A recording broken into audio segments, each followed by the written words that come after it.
Update 3. Your card has been declined. My wife was mid-flight to Paris, with her boyfriend. After lying that she's going for a business trip, $75 Ks was charged to my account, so I froze it, and watched the panic begin. Their dream trip, over. 5 minutes later, she got an email that made her turn pale instantly. I braced myself for the difficult steps ahead, a path as definitive as the one that had led her to this point. Seated in my leather desk chair, I observed the notifications of declined transactions appearing on my phone screen. Each declined notice, alongside a location, confirmed the financial separations were actively in effect. Attempts were registered at an upscale hotel in Paris, several more at a select wine bar in Saint-Germain. 2 at a private car service that advertised discretion. My finger paused over Olivia's most recent text, which shone at the top of my notifications. Why isn't this working? I need that car service. I didn't reply. Instead, I took a slow breath and opened a secure communication channel with my bank's fraud prevention unit. Beneath the automated message thanking me for my diligence, a live agent appeared online. Yes, how can I assist? She typed. I composed my message with care. Please confirm that all cards linked to my primary account have been secured and that any pending charges are being reviewed. Her response arrived in under 10 seconds. All primary cards have been secured. We are investigating the noted charges and will process any necessary adjustments after verification. Your identity is confirmed. I considered a brief thank you, but left the chat window open, a quiet testament to the ongoing process. My gaze drifted to the cityscape visible through the panoramic windows behind my desk. Morning light, diffused by gray clouds, reflected dully off the river. It appeared tranquil, unconcerned with the challenging circumstances unfolding overseas. I closed my eyes, listening to the quiet hum of the building's climate control, the only other sound in the otherwise still apartment. Then, my phone chimed once more. Another urgent message from Olivia. I'm completely stuck here, literally. They won't let me arrange transport without a functional card. A somber feeling settled over me. She had never been in such a position before. Assistance had always been available. This time, however, she would need to manage her own arrangements and address the situation directly.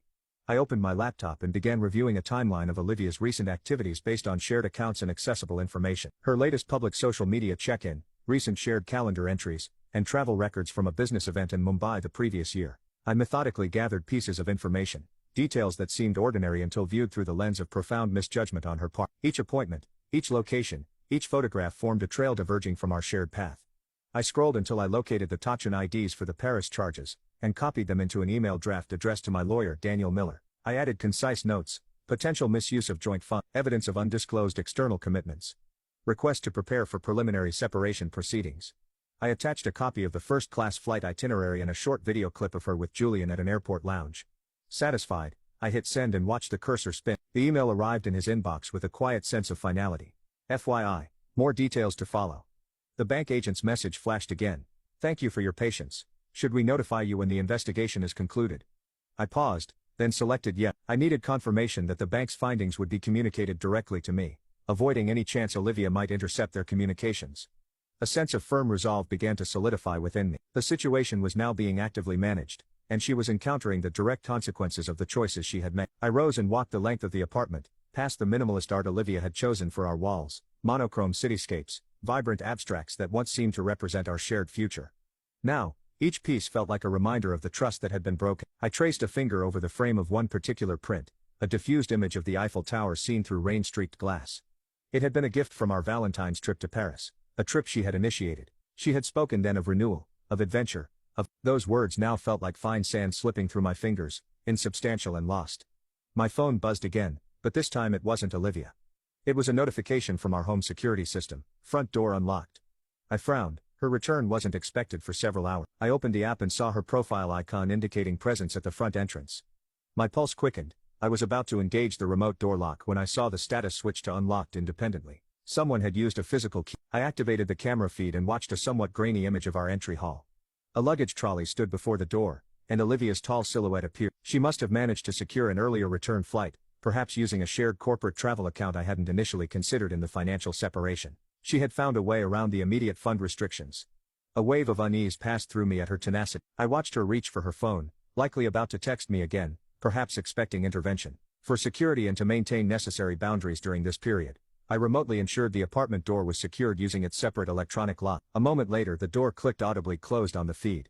Olivia's silhouette wavered, then she turned, looked down at the trolley as if it were the source of her frustration, and walked back down the hallway.